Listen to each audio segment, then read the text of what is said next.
Welcome to the Spirit Sisters podcast, where we gather around the virtual hearth to share sacred stories and our life journeys. I'm Karina Machado, and it's my life's passion to share these stories, these deeply human stories that remind us that we are more than our bodies, stories that help us to reconnect with awe and wonder and to really harness the power of awe and wonder to help us live more fulfilled lives right here on the earth. Thank you for joining me on the show. Today I'm excited to share with you my guest, Luke Bayley.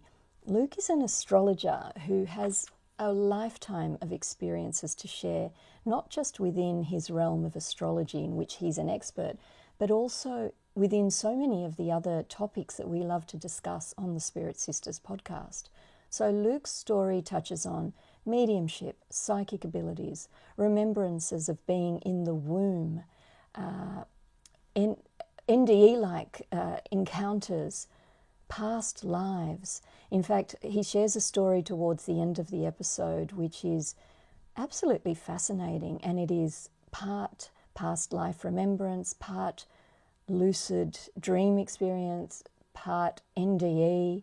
It's really fascinating, and Luke is a wonderful storyteller, so I feel like you will really enjoy this conversation. For me personally, astrology along with tarot, which Luke also knows about, both of those modalities have been so helpful to me in my journey over the last couple of years, a journey of transformation and of growth that I've been on. So I was really delighted to welcome Luke onto the show today. So you can find Luke at astrocollege.com, and I'll share those links in the description as well, where Luke shares he has courses that you can take in astrology, and I may well take one as I continue my own journey, deepening into this ancient knowledge. So thank you for joining, and I really hope you enjoy my conversation with Luke Bayley. Hi, Luke. Welcome to Spirit Sisters. Hi, Karina. How are you? It's great to see you again. It's great to see you as well. I'm really happy to have you on the show today for various reasons. We met through my lovely friend and past Spirit Sisters interviewee, Lydia, your beautiful partner. So yeah. I'm happy to keep that connection going. And the second reason is because, as I was sharing with you just prior to pressing record, astrology has, along with tarot, been a surprisingly supportive companion for me over the last couple of years. It's really held my hand, both of those modalities actually. And so I've been doing a deep dive into this space just as a layperson over the last couple of years. So you're a qualified and respected and I guess we could even say veteran astrologer with decades of experience. Thanks. In the best possible way, Luke. Yeah. And so I'm happy to have you on the show today to share your wisdom, your insights. Thank you. Yeah. Yes. I just say veteran. Thanks very much. But yes, I started that at about 16 years old, and I'm a little bit older than 16 now. I try to get away with it. I still try to get asked for ID, but it doesn't work. So. Starting at 16 is quite... I'm having a coffee. Please do. Go ahead and enjoy. Yes, starting at 16 it's such a young age, isn't it? So let's just jump right in there. That's a great starting point. Tell us your story. What drew you to astrology, especially at such a tender age? It was very interesting because what drew me to astrology was, in a nutshell, I didn't believe it worked. So I looked at it, and what happened was I think I'd just left school. I left school. But I was visiting a friend who I went to school with called Robert Parks, who's now a professor at Newcastle University. So Rob, I went over to see him, and he had an astrology chart. And I think I've still got that. And the original one that he'd hand-drawn, and he'd put it all together. And I said, "What's that?" He said, "It's an astrology chart." And we started chatting. And me being a Capricorn, a little bit doubting of things, and also not typically a Capricorn, because there's other reasons in my chart about that, I sort of said, "Oh, look, this is garbage." And he said to me, "How do you know?" And I said, "Oh, well, went off on my little tangent." And he said, "What do you do when you get a headache?" And I said, "Well, I don't know, take a Panadol at worst, or just let it run its course. He said, why do you take a Panadol? I said, well, it helps with the headache. I said, how do you know it helps? And I went, I've taken them before. He goes, well, how do you know a chart doesn't work? He was very philosophical like this, Rob. And so I said, yeah, okay, fair enough. I said, what do I do? And he said, well, I'm not going to do it for you. And he gives me a book, How to Calculate an Astrology Chart. We go get some photocopies out of what we call the table of houses, which is where the positions of the houses are going to lie across the globe when you're born. We took a photocopy out of the ephemeris, which is where the planetary positions are, and a couple of blank charts. And he said, here you go, knock yourself out. And that's how I learned astrology. So I taught myself, and it was not a very easy task because it's very mathematical. Luckily, I was quite mathematical as a kid, and I calculated my charts, and then I took it to him, what I didn't realize, but he'd learnt from his mum. This becomes a bigger story. Now, is it a coincidence, Karina, that around the same time my father passed away? And it was in that, I think I might have been just turned 17 when I did that. I keep saying 16, but when I think back, it might have been I just turned 17. Because I think it was just after my father passed away that I had that conversation with Rob, and I started calculating charts to find that his mum, Colleen, had done astrology, and she'd been teaching him. Now, it turns out as we got further down the track that Colleen had learnt from a man in Sydney who my father had done it with. That is fascinating. And a few things come to me as you share that. I don't think it's a coincidence at all. No, neither do I. Yeah. Now, do I have it right that your father was also learning astrology? Yes. So I don't think I knew that detail. No, I don't tell too many people, but so I grew up in a family, because I'm one of the questions, you sent me through a lovely bunch of questions, so I'm sort of guiding away into that a little bit. But it turned out, and there was a lot of stuff about my relationship with Rob and with his mum, because both of them were quite psychic as well. So when I say that, we used to also go over there, not just for martial arts stuff, but then I started learning about meditation, started doing some meditation circles with them, and some other people would come over. And then I'd have conversations, and then it was the first time ever that I realized I wasn't crazy when I was a kid, that these people did exist. And we're talking about people like spirit guides. So Rob and his mum sat down, and after the meditation, and I think Rob looks at his mum and says, who do you see around Luke?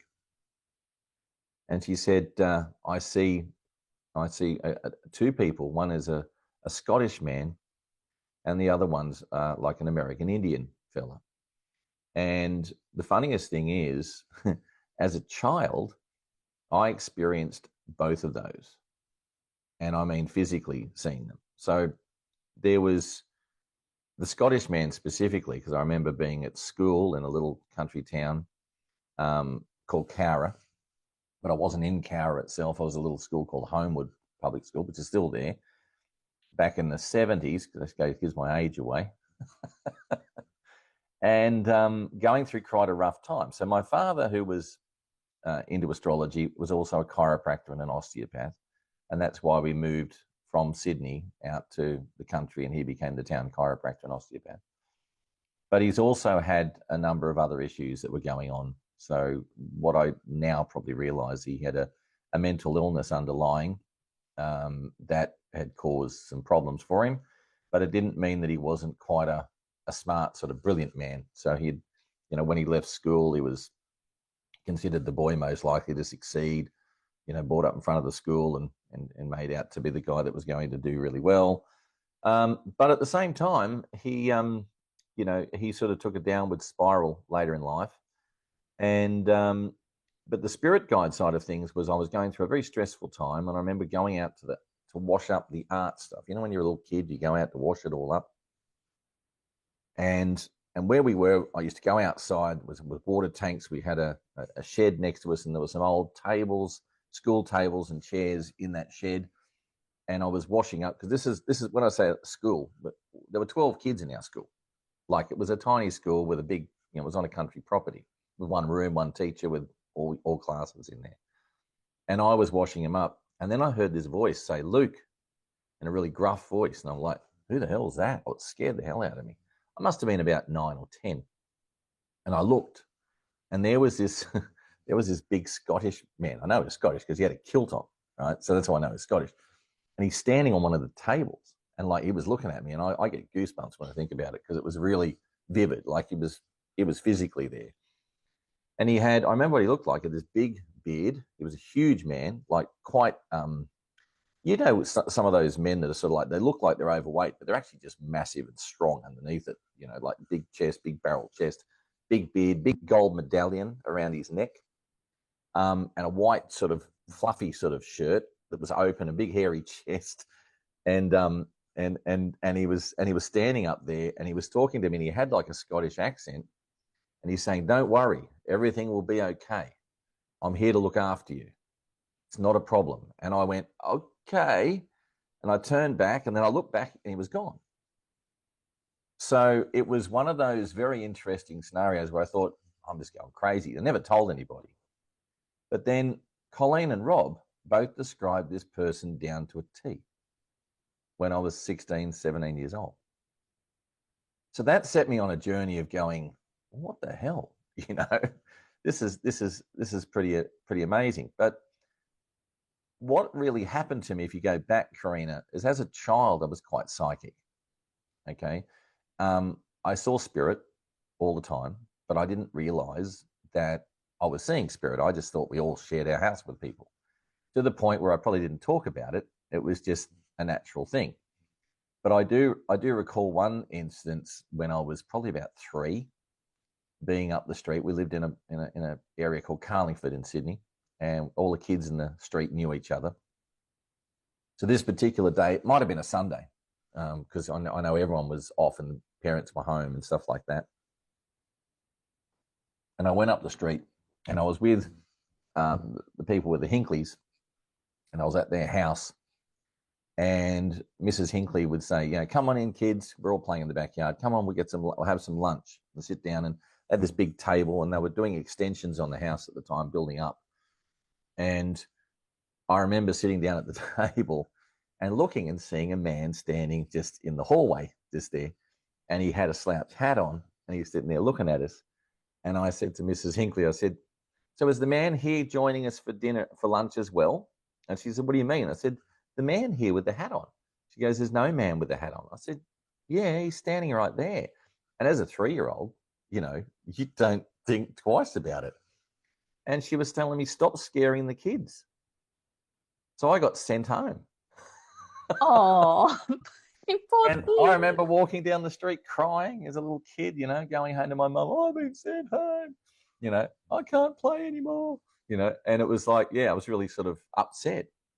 But those were the things that happened to me as a child. But because I suppose it didn't happen to everybody, I was nearly like squashed it. You put it aside. And I sort of say to people, I grew up like that, being naturally doing that sort of thing, got to about 7 or 8, and then squashed it and became a boy. No, that's just all rubbish. And you bury it and you sort of leave it to the side. And it wasn't until I was around that 16, 17 period that I started discovering astrology. I discovered meditation. I discovered that other people believed that there were these things that I thought, well, what about this is actually happening? And so I sort of all of a sudden started a new journey and started teaching myself astrology, and then met people who did tarot. And when I met them, there was a gentleman called Grant, which I can't find him anymore. I don't know where he's gone. Interesting guy, but he's disappeared. He used to be one of my best friends. And every time, to the point now where if I call his number or send him a text for his birthday, I get a text back from someone else. He's not on this number anymore. Leave it alone. From somebody, I don't know who it is. But, Grant was one of those people, and another lady called Kim, who did tarot, and they used to do tarot readings for people and charge them. And so I met them, and I used to sort of swap tarot readings for astrology. and I was probably about 19 or something at that stage. And at that point in time, I said, okay, well, I had a look at the tarot cards and went through them. And I said, can I have a look at what I think they mean? And primarily, I had a pretty good idea of what every card meant in its rudimentary form, but I was right on. And part of that probably came out with the astrology, because all that Grant, I think, or Kim had to say to me was that the different suits of the tarot cards relate to the different elements like fire, earth, air, and water. And I went, oh, so there's an astrological connotation to this. And then you find that the people cards, or the pages, the knights, the queens, and the kings, you go, oh, so here we are. We had the playing card deck minus the pages. And when you realize that the playing cards that we all play cards with now all came out of tarot cards, is another interesting scenario. So I looked at it, started going through them, and found that I sort of knew what they meant. And so by that stage, that's going back to then, when I was about 19, I'd been doing astrology for a couple of years. And I sort of, when I say doing astrology, when I discovered it, like I said to you, I wanted to prove it didn't work. So I was like this evangelistic teenager that ran around spouting about astrology to everybody, wanting to know their birth date, birth time, and I'll do your chart for you. And I literally, when I first started, I think I must have done, this is not an exaggeration, I reckon, 500 charts in a year, maybe even less than a year. I reckon I was doing 3 a night. I'd come home with different people's birth data. I'd go through and I'd calculate all their charts by hand, and it was like practice. And the more I did it, the faster I got. And then I'd look at their chart and I'd go, oh, and then I'd start understanding how this person ticked. And I've got a lot of those, not all of them. I've got a number of those charts still tucked away in a filing cabinet. And then people would say to me, can you read me? Can you have a look at what it means? And I had no idea how to interpret it. It was too much information. It was like brain overload.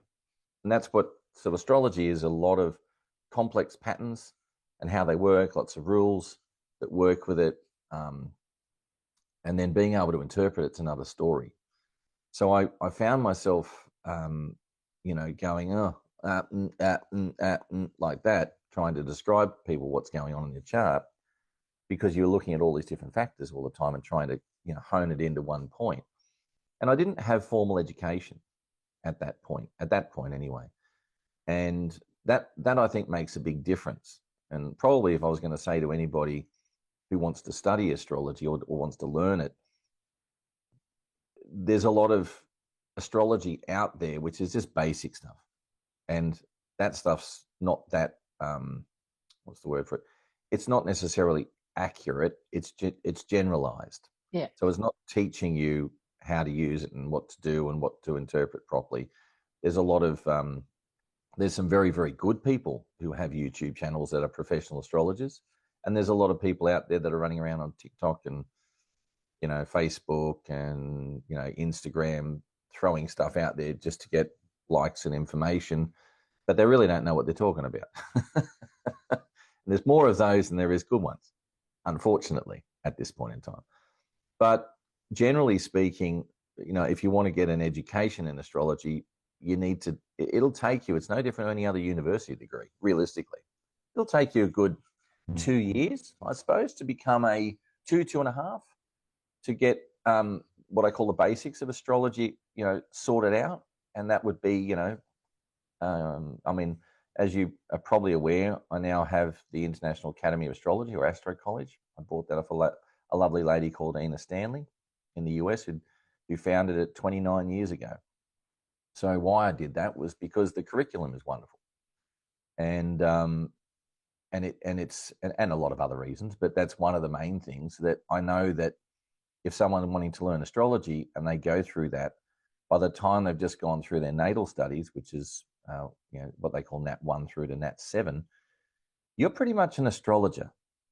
You could go out and practice, but you still got to hone skills. You're not professional yet, but you're on your way. It's like you've done your basic training in such a way that you can go out there. You've done your apprenticeship. You just haven't become an educator or a professional in a certain area. It's a bit like you've done if you're in a medical degree scenario, is you've done medicine, but you haven't done your specialist training. Right. So Okay. what about for the lay person that's interested, like me, somebody who's very interested in astrology? Um, Actually, let me rephrase that. What about for the person who's listening and isn't too familiar with astrology? Let's give them a very basic definition of what it is. What are we talking about? Well, there's a lot of conjecture of what astrology is. Astrology is probably the oldest science on the planet. And when I say science, it's because, going back many, many millennia ago, people didn't even know how to read and write. But for centuries and centuries, they've been watching. One thing that's been quite consistent is the movement of the planets across the sky and the cycles that the sun rises in the morning and it sets in the evening, and the moon goes around, and we go through new moons and quarter moons and full moons, and everything's rather cyclic.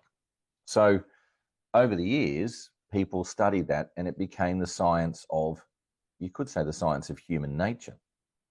So what I look at it this way, and this can be quite complex. I'm going to try and keep it really simple though, because I could go on that one topic for half an hour. But in essence, there's that old adage of, so above, so below. I believe that why does astrology work? Because that's one of the things I've been researching for many years, is that there is an energetic connection between the planetary energies and also our spirit selves, you could say. So on a physical level, do the planets themselves have a physical effect? Does Neptune sitting out there miles away have a physical effect on our planet? Very minutely, if at all. But however, one of the things that it does have is it's part of the same solar system. So we are all caught in the same energetic field created by our sun, whether it be Neptune, whether it be Pluto, whether it be, here on Earth or Mercury that's cruising around. And one of the things that happens to me is, on a scientific level, and this is where I've been researching, they discovered things called subatomic particles called neutrinos, the smallest matter or the smallest particle in the universe. And these little things are created probably part of the Big Bang. If I keep it simple, neutrinos are so small they pass through all matter. So they pass right through the Earth's core. There's so many trillions and gazillions of them going through your body at any one moment that they're so small they sometimes don't even interact with your cells. So where are they interacting? But one thing I do know is they have the capacity to change flavor. So they can turn from matter to antimatter and vice versa. And what I think, going right back in simple terms, is that when we had this Big Bang and we started creating the universe, that the only reason we exist is because matter outweighs antimatter by the minutest amount and keeps growing. And I believe that's got, on a scientific level, part of the evolution of our souls. That's how we grow. But realistically, we are all an energy. Even a table vibrates. It just vibrates very small. So much so to us it feels solid. But everything has a vibration and everything has this, connection. So what if I could say to you that our sun produces its own neutrinos and sends them out? Some of the things that people don't know is that we understand that photon particles hit the Earth because that's light. But neutrinos don't travel as fast as light, but they get here first. And you go, how's that?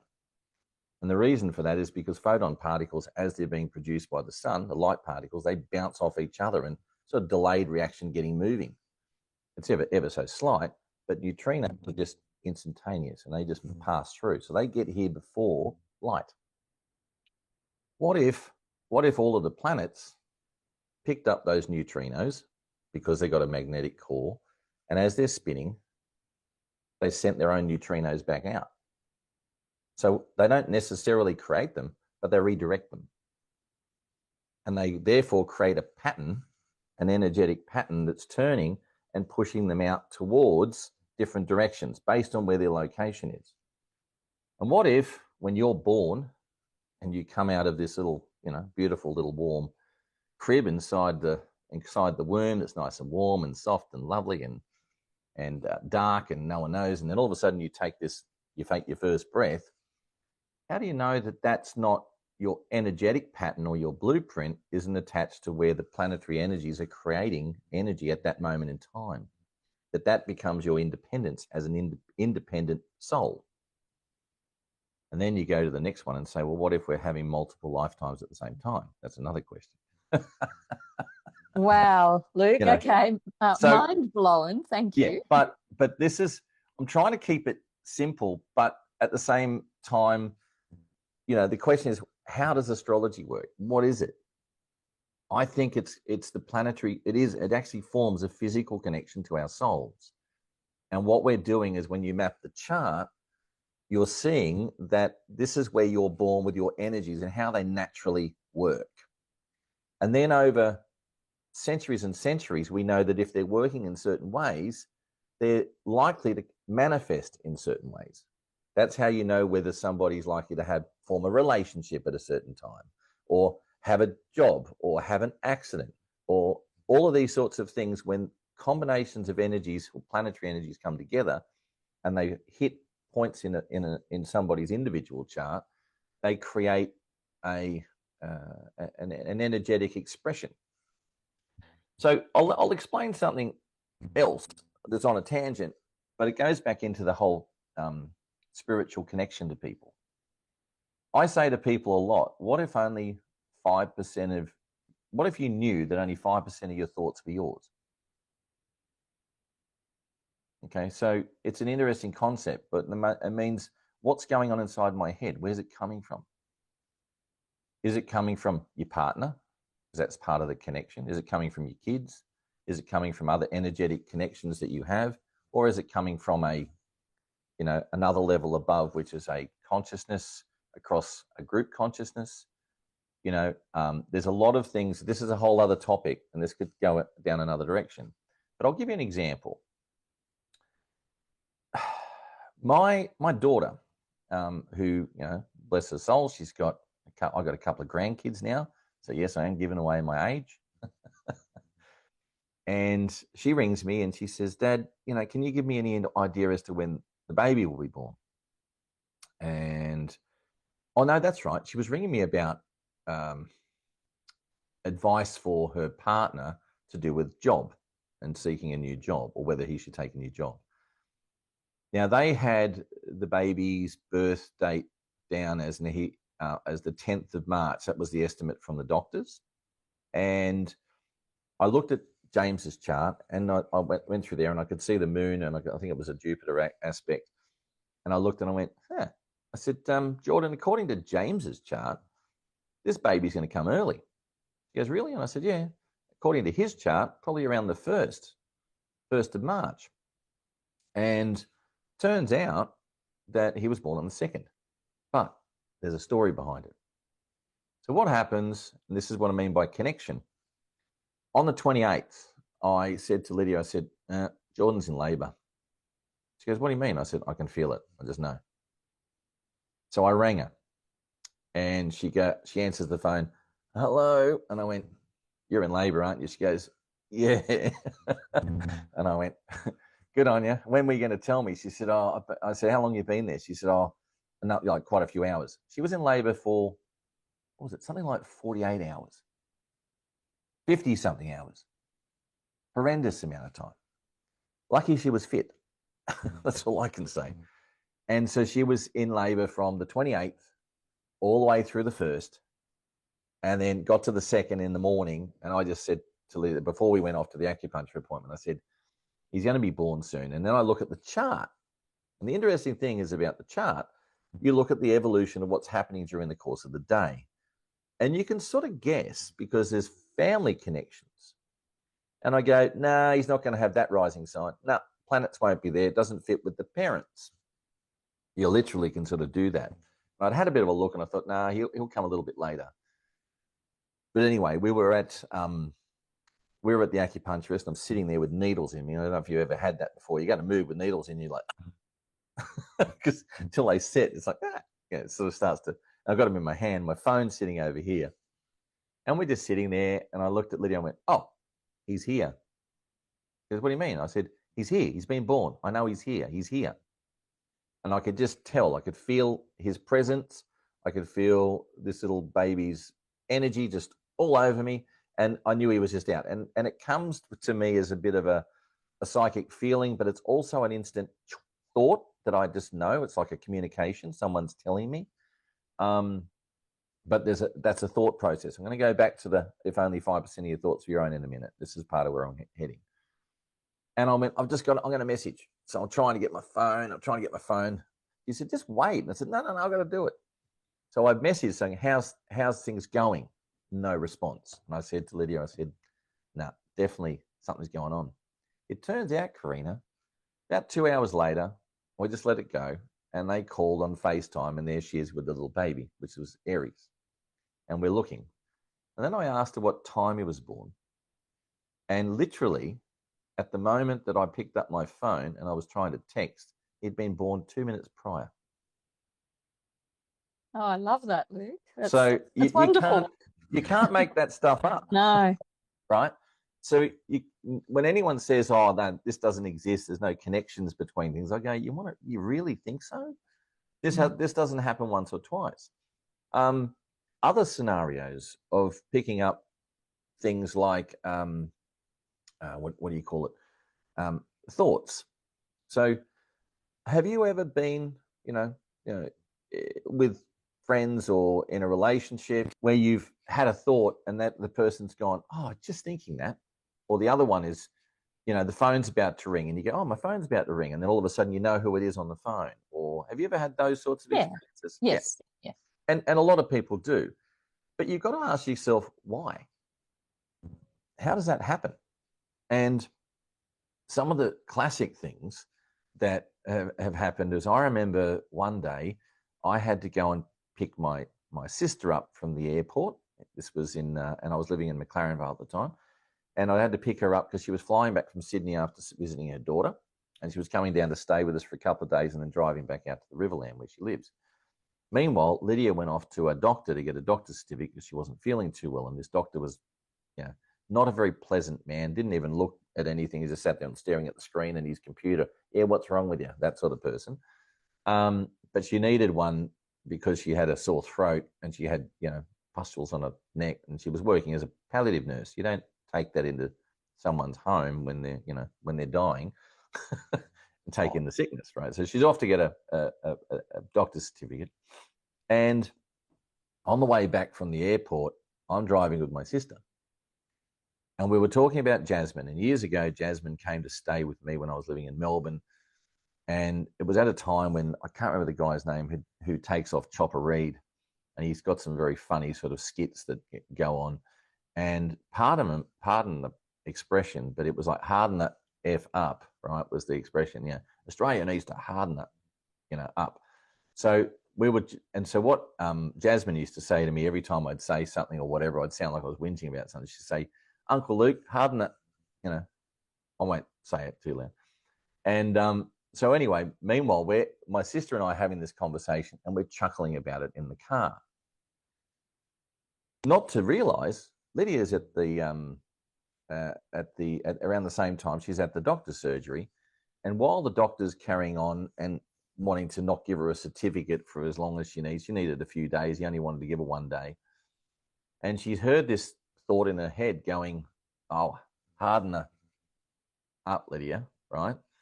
And she didn't say anything about it. And she thought, "Oh, where the hell's that come from?" And hearing it in that tone. We get back to the same place ages later, and a conversation comes up where I start to tell Lydia about, Leonie and I were talking about Jasmine and this whole situation when she came to stay, and the whole thing about the, Chopper Read scenario.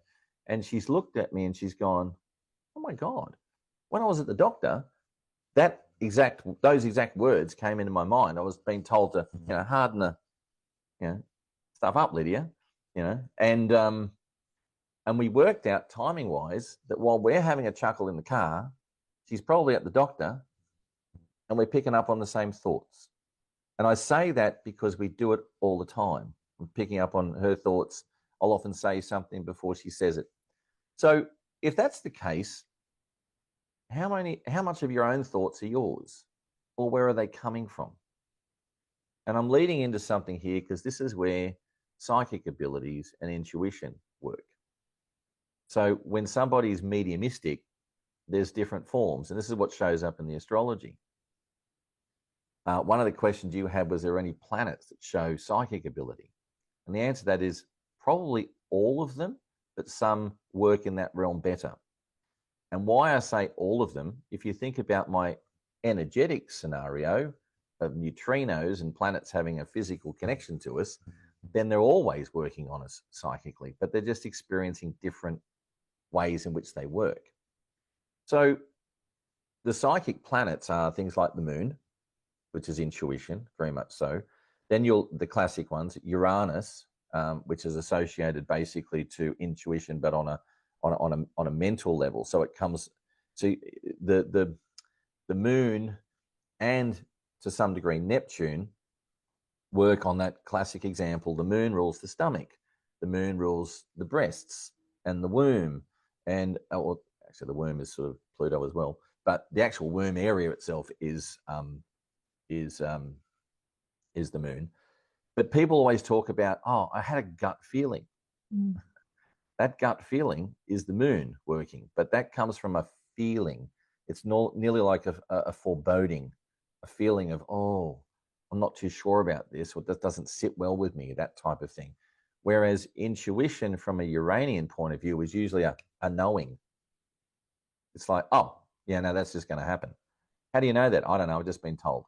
I just know it's going to happen. This is what's going to happen. That's Uranian. And then you've got Neptune, which is rather nebulous, which is your actual psychic ability and mediumistic abilities. That's where you can see auras, see spirit, communicate with spirit. But normally there's a combination of other things working. So if you're seeing or communicating with spirit and you're actually mediumistic, you probably need a lot of the Uranus because it's giving you the knowing and the communication. The other thing that happens, for it to communicate with your mind, in other words, comes through it, it's got to have a mercurial connection to it.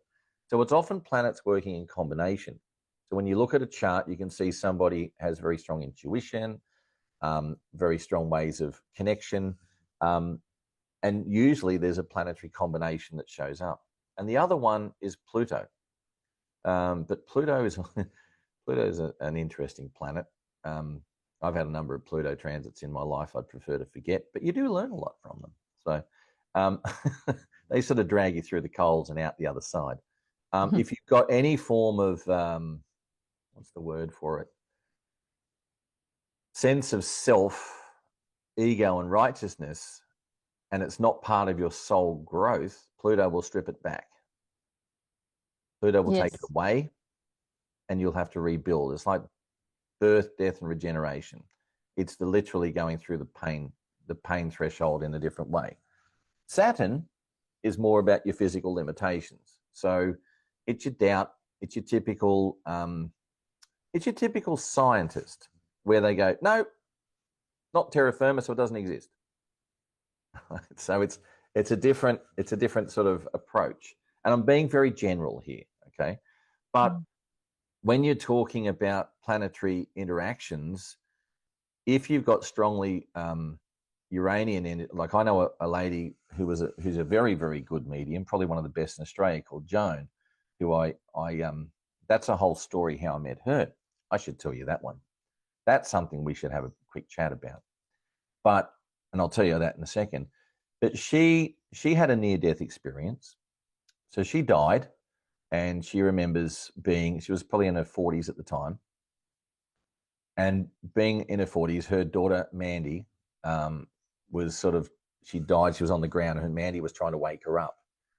And Joan says, I remember being in the corner of the room. I was actually floating in the corner of the room, looking down at my own body and seeing Mandy trying to wake me up. And she said, oh, I can't die now, and then woke up on the ground. And she said after that, bang, all of a sudden she she started to have these psychic abilities.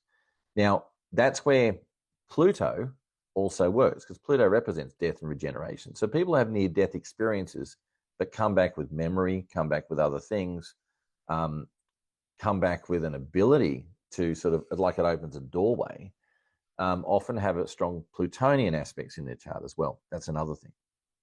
So because Pluto is also associated to death and rebirth and that sort of thing. It's like the phoenix rising from the ashes. Now, where was I going? Oh, I was going to tell you about Joan, because here's an interesting example of being guided. Okay. So here I am, as I said, I'm, living in Sydney as a youngster. I'd done my astrology. I started reading for people. I had another interesting experience. I'm going to tell you two, because they all lead into each other. I took a job with a company called Radio Rentals. Radio Rentals, that you rent out TVs and videos and stereo systems to people. And I was an installer. I think I would have been about 19 or 20. I can't remember. And I was working, they were based in North Ryde, and I did this job only for about 3 to 4 months. But during that period, something happened to me. I don't know about you, but as I grew up, part of my whole psychic thing was that I had deja vu on a very regular basis. So I'd often dream of the future. And when I say that, it could be the next day, or it could be weeks in advance, months in advance, and sometimes years in advance. That I would go, oh, I've been here. And one of the most amazing things about deja vu is that when you wake up in the morning and you see your dream fades and you can't remember, I've started to realize that sometimes you can't remember because you haven't met those people yet. So you can't remember people or describe what happened in your dream if you haven't actually met them yet. But when you meet them, you go, now I know who you are. That's the deja vu. That happens to me, or used to more so, a lot. Here I was I was in Radio Rentals, and I went in. I had to get a video recorder back then. This is the 80s, to install, probably somewhere down your way. I think I used to do the Sutherland Shire, and I'd have to drive from North Ryde all the way down there. I'd go in there, and I had this video I had to replace. And normally we had new boxed videos, and we'd put them in the back, stack them up, and take them out. And I spoke to this guy, John Flack, at the time, and I said, John, I can't find this video. Where is it? He goes, oh man, that's an old one. They're down in the storage area, right? Now, little did I know, but I remember years before I'd had this dream, and the dream was really simple. I was holding something like this, and it was rectangular shaped, and I was standing in front of a wall, and the whole wall had all these rectangular holes in it. And I put this thing on the ground, and I pulled one out from the wall, whatever it was, put it down, and put the other one back in. And that's all I did. And then I woke up thinking, what the hell was that? Not until that day in the 80s, I was walking down through this caged area at the back of the warehouse into this room, and all of a sudden I see this wall full of video recorders, and they're all stacked in these rectangular holes. And I put this thing down, and I looked for the one that was the model I needed, and went, oh, that's it. Grabbed it out, put it on the ground, put this up, and went. And as I'm putting it in, I've gone, oh my God, I remember this. But the amazing thing about it was that I'd had that dream, and I can remember going back to when I had it, sitting up in bed, and I went back and I back and back, and I went, oh my God, I would have been about 5. Wow. Yeah. And I'm thinking, because I remember where I had the dream, where I was sitting at the time, because I remember things really. I even remember being in the womb. I'll tell you that one. Really? Yeah, that's a whole story. I'll tell you that one as well. So I went, wow. But the most amazing thing about this was I thought, how predetermined is our lives? It was scarily so. Because here I am at, say, 20 years of age or 19 years of age. It's about 15, 16 years or 14 years later. But when I'd had the dream, colour TV wasn't even in Australia yet. Video recorders hadn't even been invented. but I was dreaming about it. And here I was in a situation where I went, oh my God, it's just fated. Because I wasn't even in that job for very long. But I was dreaming of a moment in time that occurred that was so, random, that's not really relevant to the big picture of my life. It was just a job I was doing, carrying a video, putting it in a wall, taking it out and taking it off to go and deliver in a job I stayed in for 3 months. Yet I was dreaming about it 14, 15 years earlier. It's extraordinary, Luke, but what I'm thinking of is something that you shared, well, you touched on a little earlier in our conversation, and that is about the simultaneous nature of time. Yes. So if the past and the present and the future are all existing simultaneously, that could be you reason. as a person with an expanded awareness, and we can talk, about the fact that we all have that, but it doesn't seem like all of us can access it as readily as some. And you somehow accessed that moment that's existing in the expansive present. And it's just fascinating to me, what is the mechanism by which some of us are able to access moments either in the past, what we might call a past life, or in the future, as you did in that moment, that you accessed the future. What do you think that mechanism is? Like what invites that awareness in that moment? Good question. I think you're now working on an area where I'm still trying to work that out, because I have to go down the level of going, if for that to exist, there's got to be sort of quantum physics involved, where we're living outside of time. One thing I am pretty certain of is that when we pass away, there is no such thing as time. Yes. So when we become an energy again and we leave our bodies and our souls there, that they're ever present, you could say, in whatever moment in time we create as part of our existence. And that's why, my parents have both passed away. It's very funny, but I've taught myself over the years how to communicate with my mother. And I know it's her because when I have the thoughts, and this is what I was going to go back into a bit before, when I have the thoughts,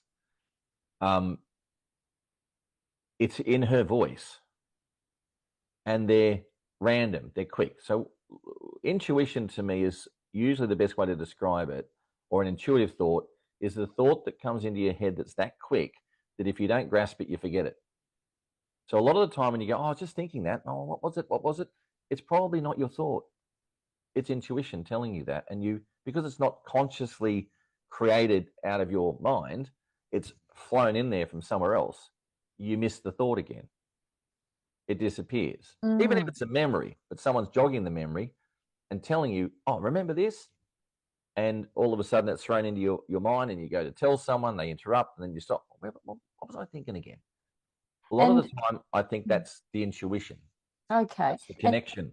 And could that intuition, so for me, when I think about intuition, I think of it as something natural, something positive coming from, for instance, the same force of life that grows a tree or a flower.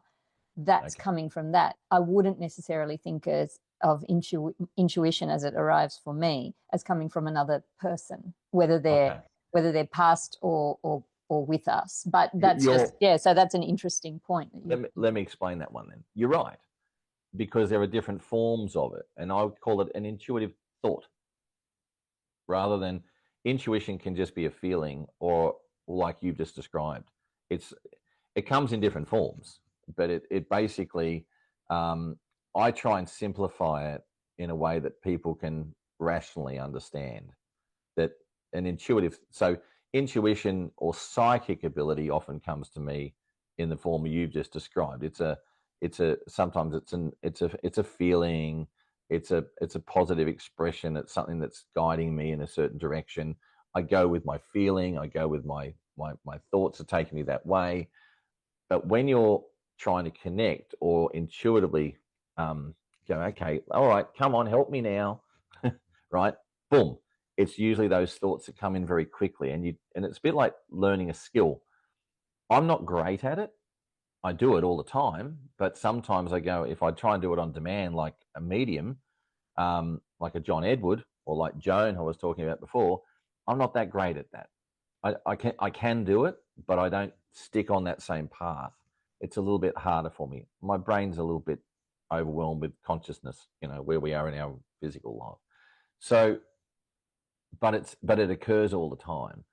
Now, now I've done the whole losing my track a little bit, but I was going to go back to a couple of things. Joan was one of them. You wanted to tell the story of meeting her, that there's a real story of connection. So I've just gone through the radio rental stuff. And basically what happened at the time after I left radio rentals, I thought, you know what, I'm done with Sydney.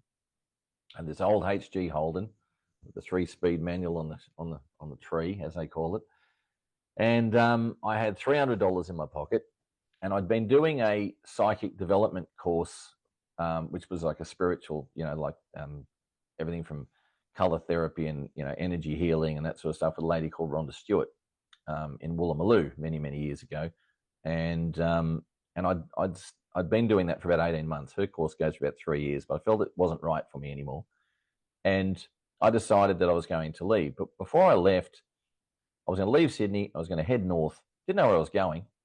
I was just literally, packed up my stuff, threw stuff in the back of my car, and started heading north. But before I did that, there was a couple of twin girls that were in the class with me, and I knew my first stop I was going to end up on the Gold Coast way, and then I'd probably head further north from there if that took me that way. But I was going to drive from Sydney to the Gold Coast, and I can't remember their names off the top of my head. I can't remember their mum's name, but they said, look, when you leave, if you head up to the Gold Coast and you've got nowhere to stay, you can always stay with our mum for a week or so until you find your own way. And if you like, we'll give you her number, and we're told that, you can come up. And they were a couple of Kiwi girls. And back then, when you called somebody, you didn't have mobile phones. You had an answering machine if they weren't at home. So I literally, left, and they'd given me their number. And that's all I had. And I drove, and I rocked up at Burleigh Heads at about 2:30 in the afternoon. And it might have been a Saturday. I can't remember now. And I pulled up with the car, and I got out, and I thought, okay, I need some coins.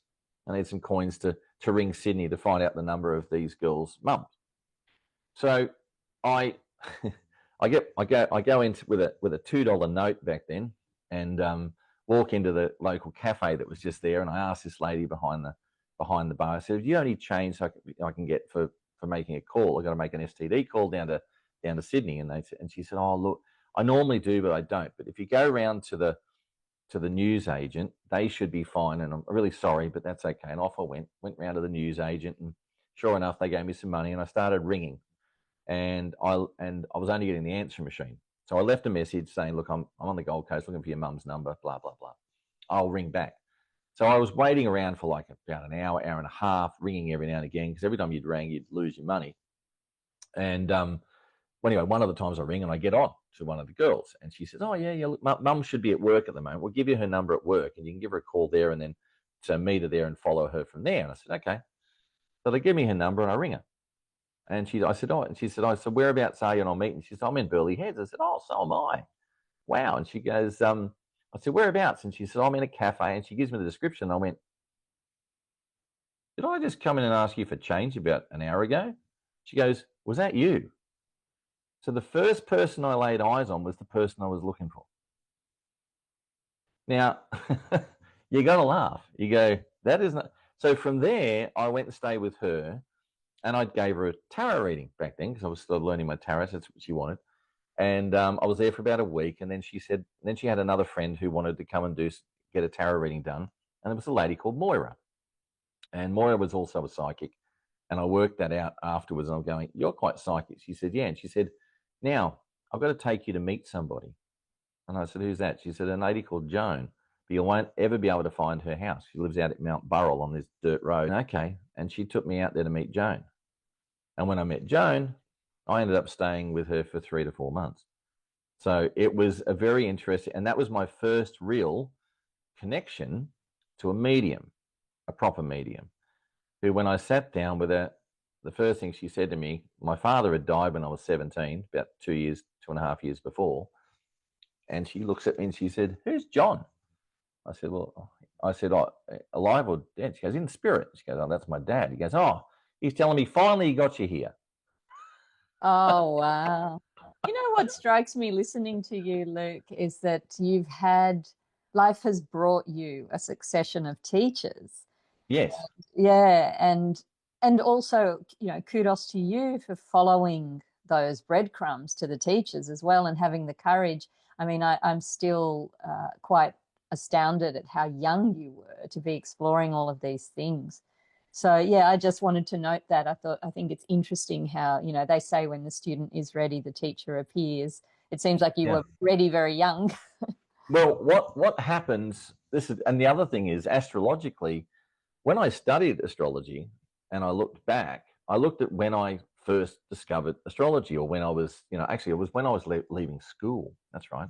I left school out of the blue, and I had Jupiter and Uranus in Sagittarius in conjunction right on my ascendant about the day I left school. And what that means is it could be a couple of things. It means that I no longer am going to be taught in this traditional manner. And Jupiter and Uranus together are the two planets ruling astrology.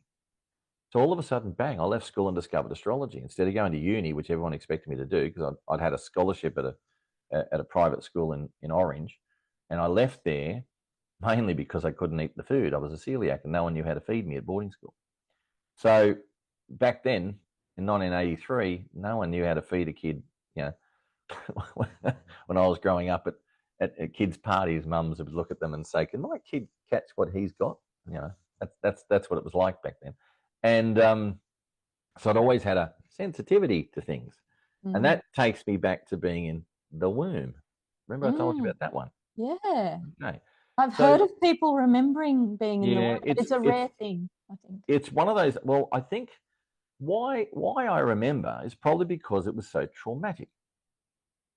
Okay, I think people remember trauma, or it throws things at them, and I'll come back to it, because you also mentioned in here you wanted to hear about a dream that I had, which wasn't really a dream.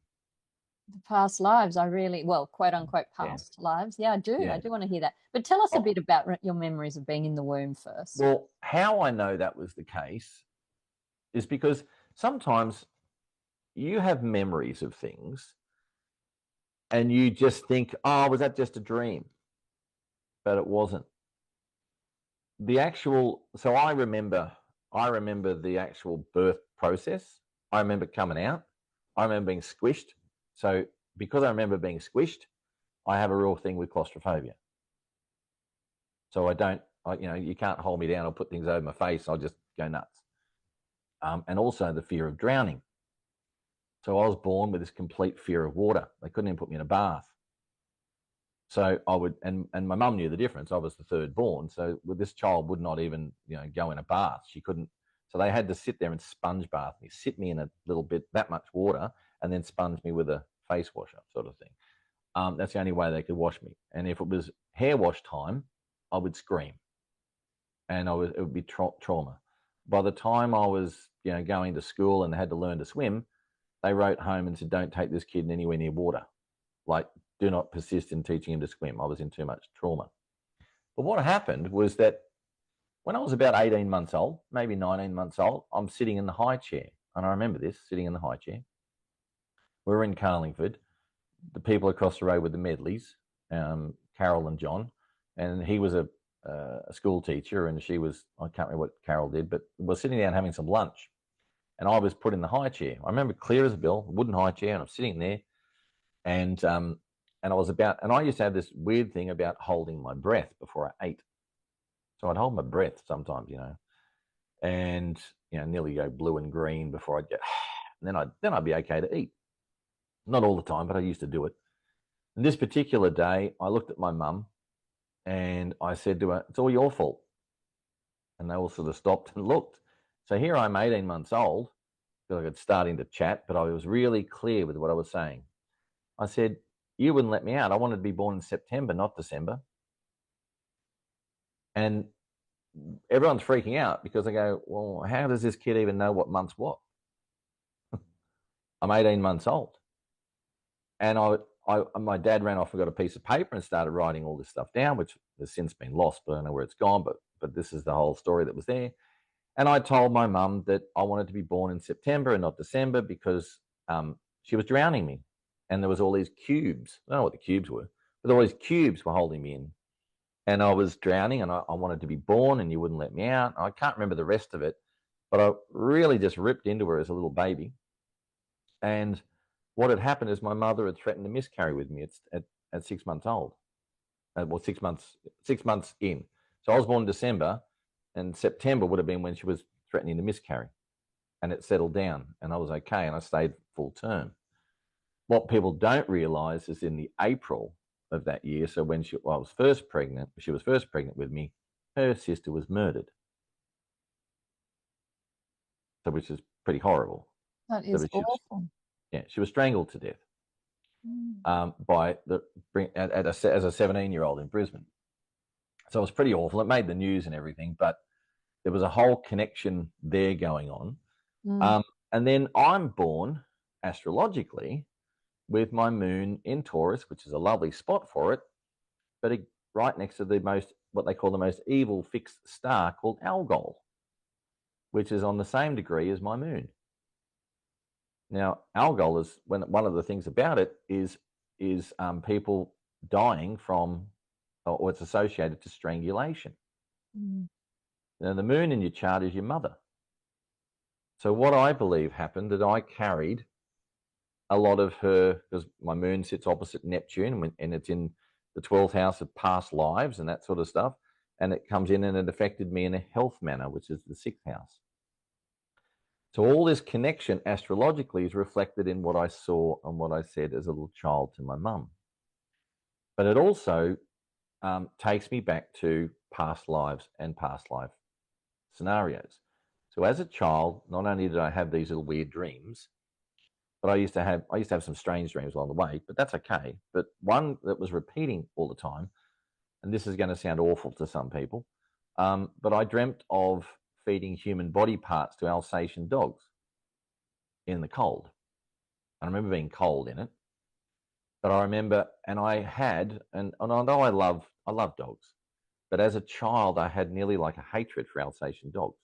And funnily enough, we had one over the back fence, which was really mean and used to try and attack us if we got on the fence.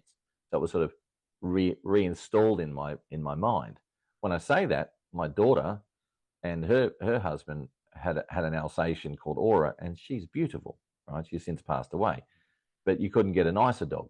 So it was one of those, I've had to learn over the years that these things are from past. They're not real. They've been there.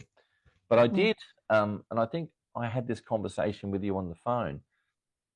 I will go back to something more recently that occurred to me when I had a friend of mine staying with me, Tony, who was out getting some surgery. He lives in Thailand now. He was having some eye surgery done. And on the night before he flew back to Thailand, I took him into the city and I booked a unit to stay in for both of us.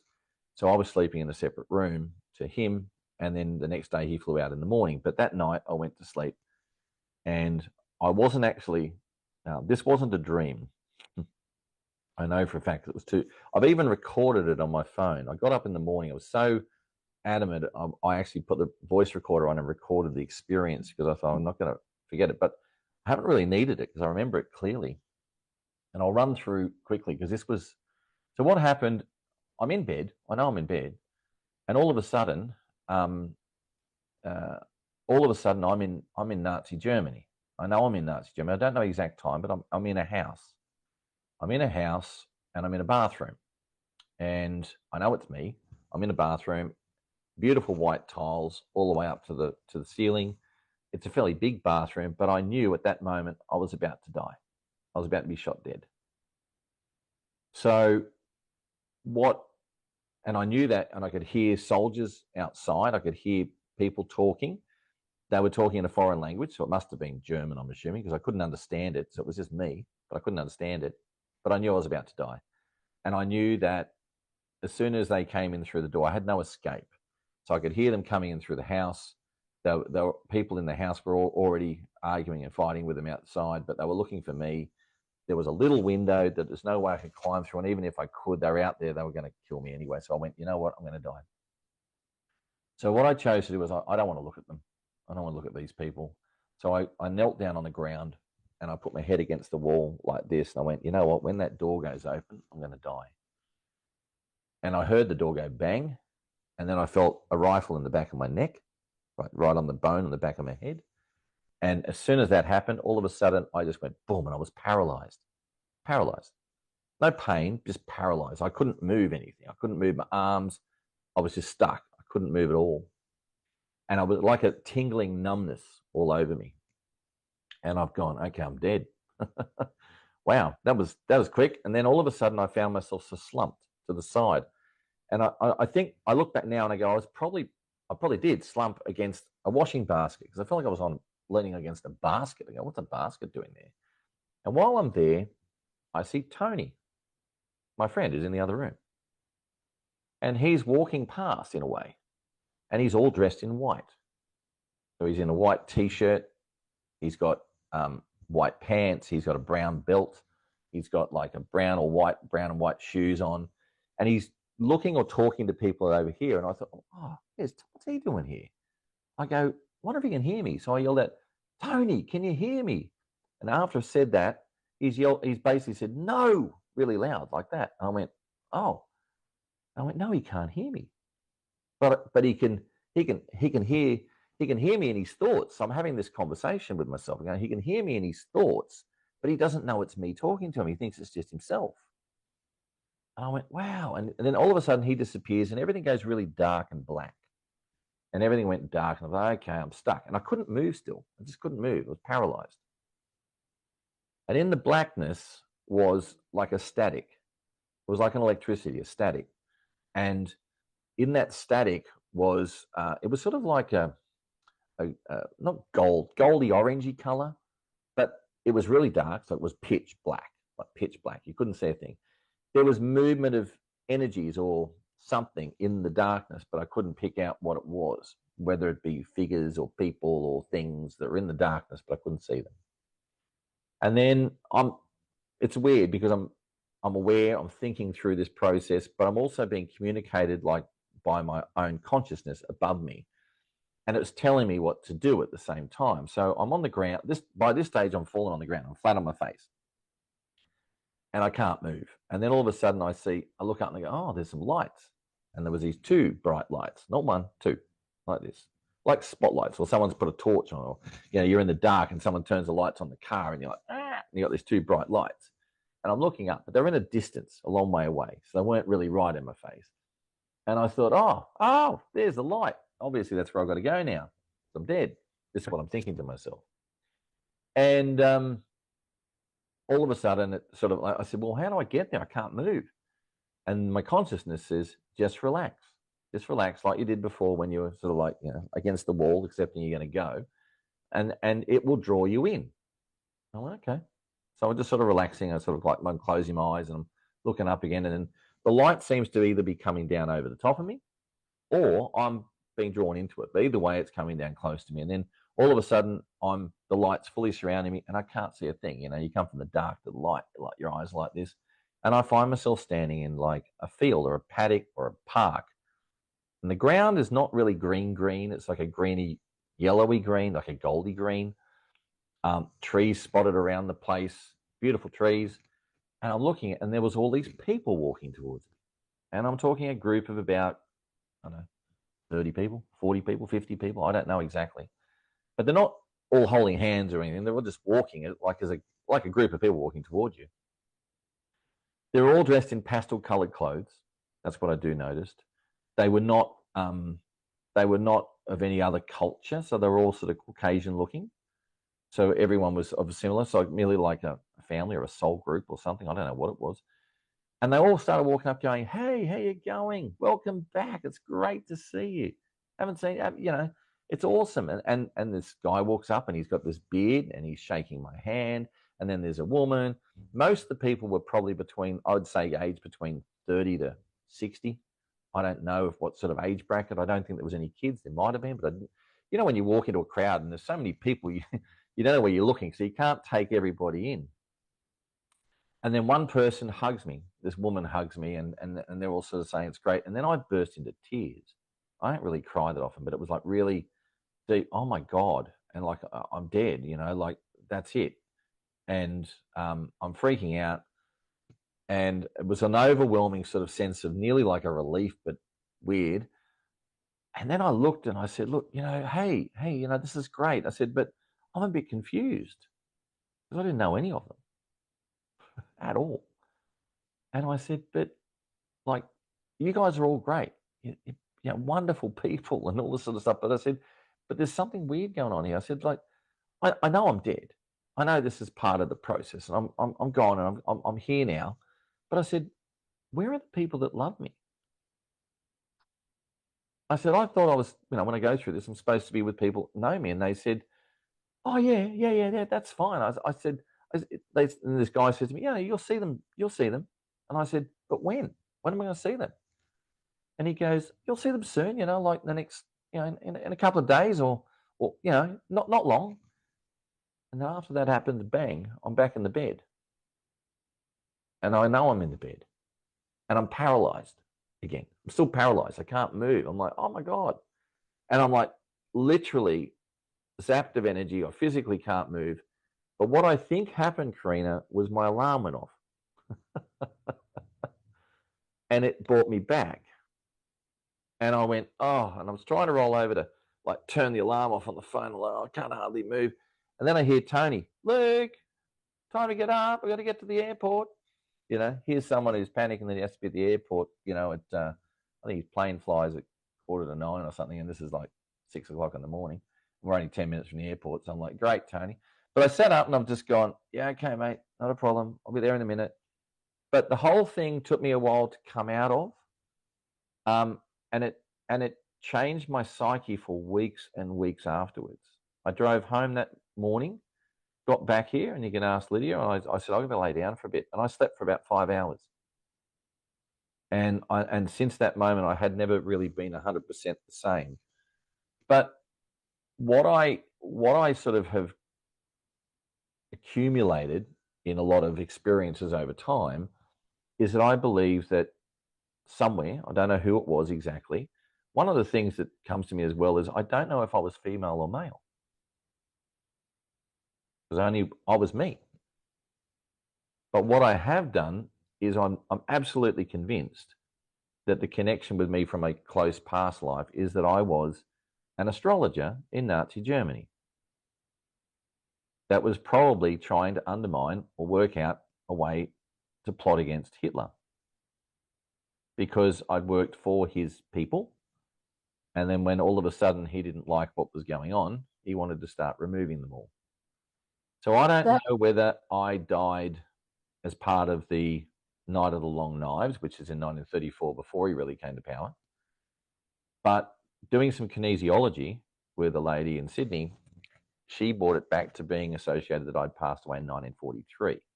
Now, the fact I had recurring dreams about feeding human body parts to animals or dogs, that sounds more like a concentration camp, and it sounds more like wartime. So I'm more inclined to think it was 1943, but who was I? I know I'm associated to certain people that come up through Google searches and searches I've done, and but I can't come up with a name because the body, when I'm doing the muscle testing to work it out and ask the questions, doesn't associate, but it will tell me who I was associated with, but I don't know who exactly I was. So do you think that the vision you had, the dream, the recurring dream as a child of that person feeding the dogs, that was the same person that was executed in that bathroom? Okay, that's really interesting, because as soon as you started telling telling your remembrance of being in that bathroom, I thought, oh, that's because the tiles were nice, and it was all, I felt like that wasn't a concentration camp setting, but it does speak to what you said about. Yeah. I think maybe what happened was that I had been put in there for a period.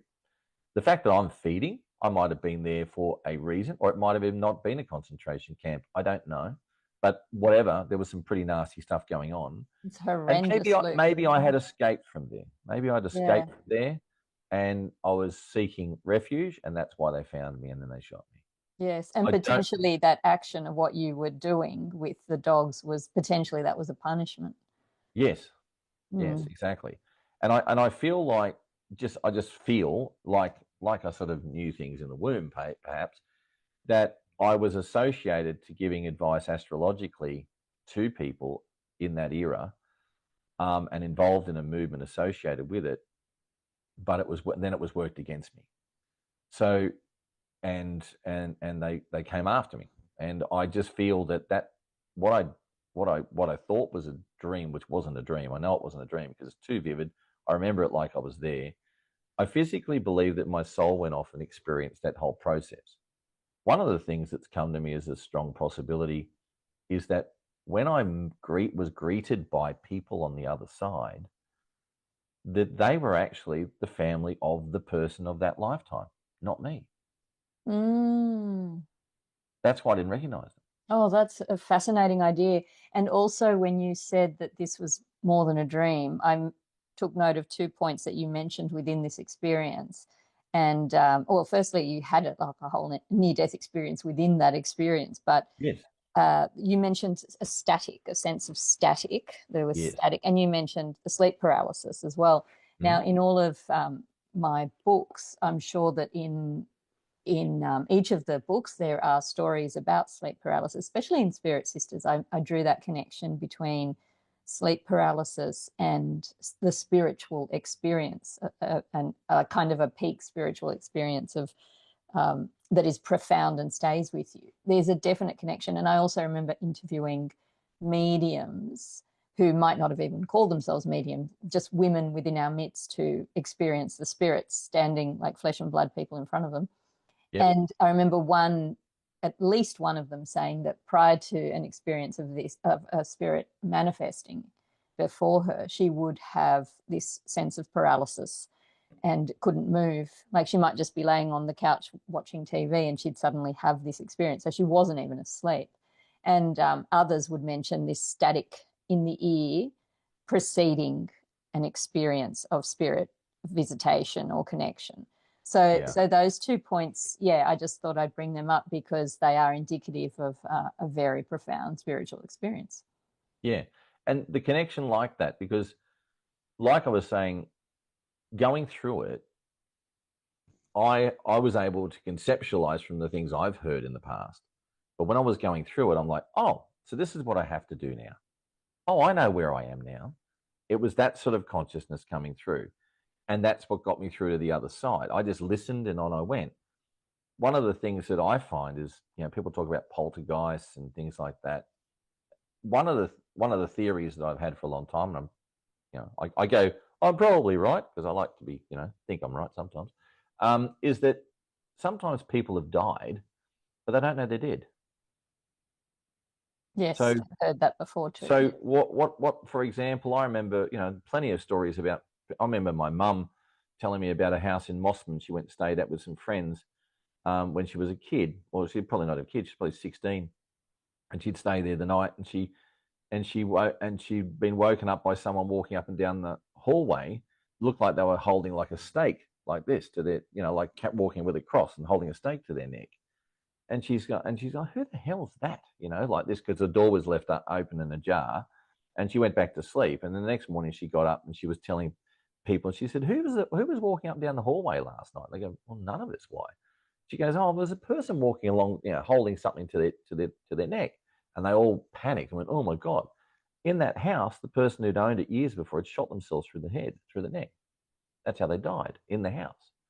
So in that situation where someone shot themselves, they pulled the trigger, like when it happened to me, I can tell you now that I, if I didn't know that that was happening and what to expect, if I just shot myself or bang, imagine if you were, asleep and someone shot you in your sleep. Your body stopped, your spirit's thrown out, or something like that's happened, and you go, well, where am I? Now imagine if it was in a situation where you're thrown out into a realm where you're, part physical realm, and you think to yourself, hang on, where am I? No one's listening to me. You walk up like Tony. No one's listening to me.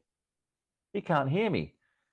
And you go, well, you know what? I'm going home. Or you get up out of your bed and you walk to the next room. By the time you walk to the next room, 10 years have passed. There's no such thing as time. And you see someone else, and who are you in my house? Get out. And you knock something off. Oh, there's a poltergeist. Yeah, I've certainly Because heard. the person hasn't even Yeah, just been, not even aware they're dead, you know. it's true. Yeah. So I don't know if that's a strong connection there, but I wouldn't be surprised if that's the sort of thing that occurs. But there are other things. I mean, I'm only touching on this. I mean, I do know there's some quite negative spiritual energies out there as well, but that's another story. But I won't go down that path.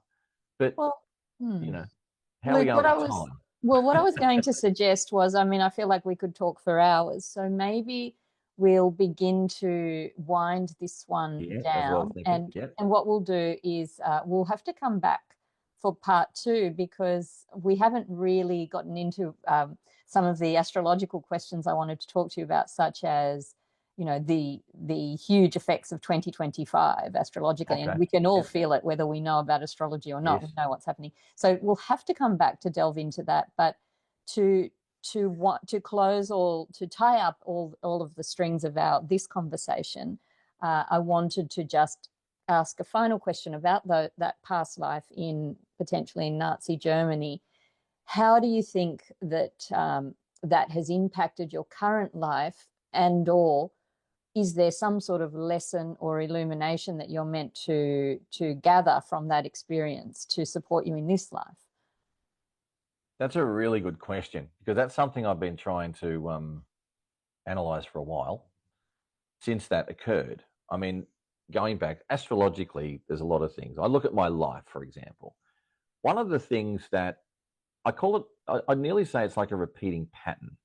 Okay, so part of it is faith, trust, trust in the universe, to be able to, move forward and sort of, and get, in a way, you're sort of like spiritually, in some ways, I feel like the more you give, and some people go, oh, you can give and everyone just takes from you. But no, I feel like the more you give, but if you give without without expectation or anything in return, but you're making connection and you're assisting other people, life will come along and help you do that more. And you talked about, wow, it's like from a young age, you seem to just follow those crumbs, right?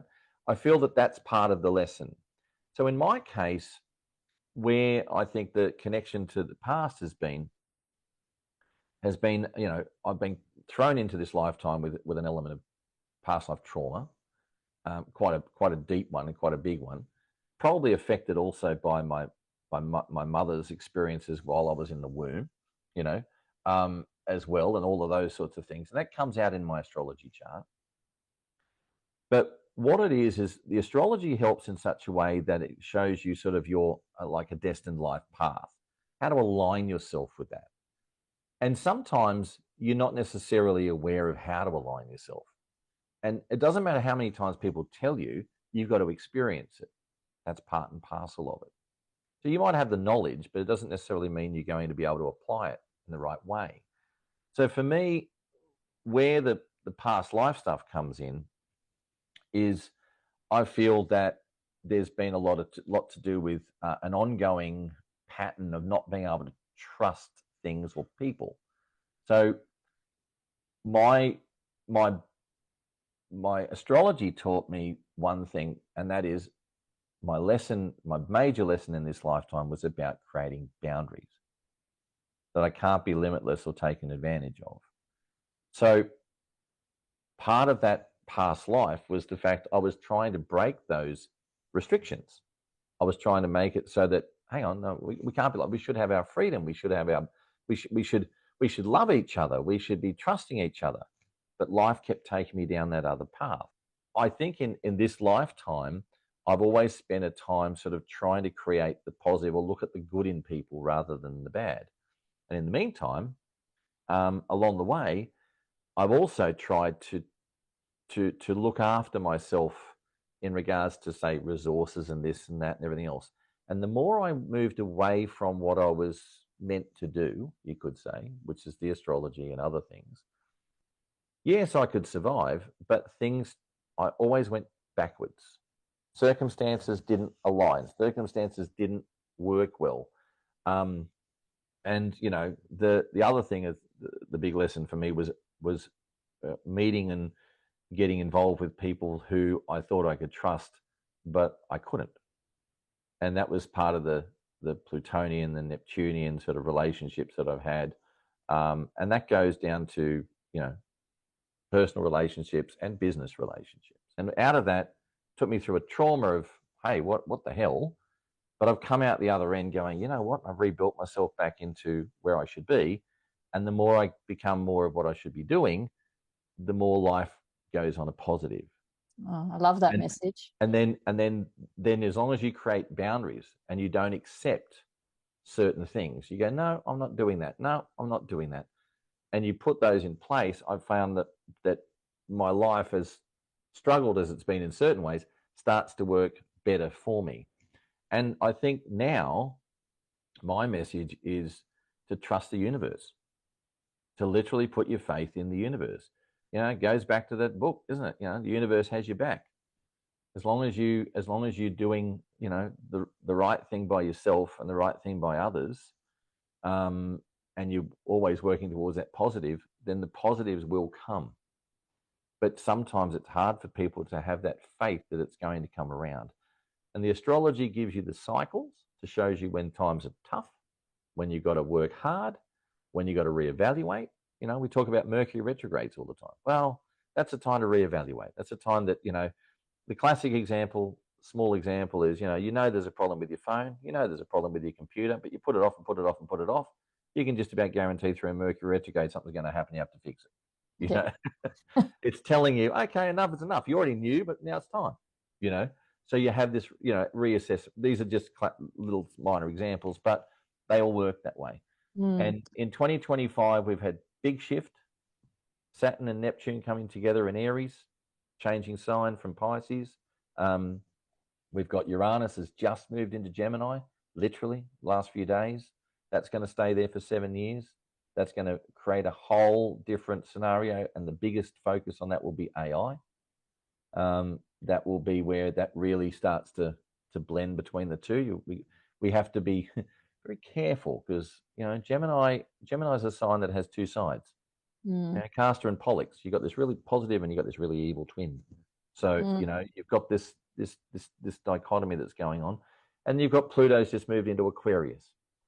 But Karina, thanks for the opportunity to chat. If anyone wants to know where I am, just go to astrocollege.com.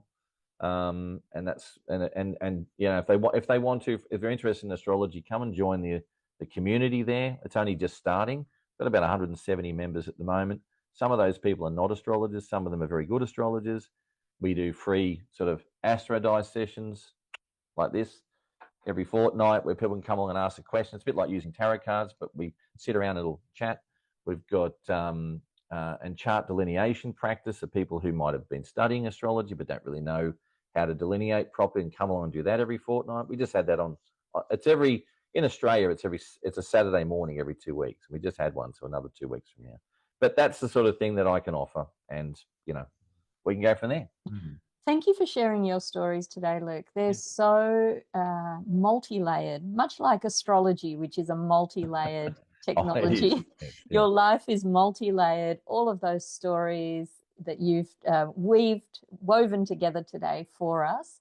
And there's no doubt so much more that you can share. So we'll have to make a time for you to come back and share some more of your remarkable life journey. But for now, I want to say thank you so much, Luke, for coming on the show. Thank you very much, Karina. Much appreciated. Thank you for listening to Spirit Sisters. If you enjoyed this conversation, please subscribe so that you won't miss an episode. And don't forget to rate and review the show. Have an experience you'd like to share with me? Get in touch at my website, karinamachado.com, or find me on Facebook at Karina Machado Author. After all, there's nothing more powerful than a story.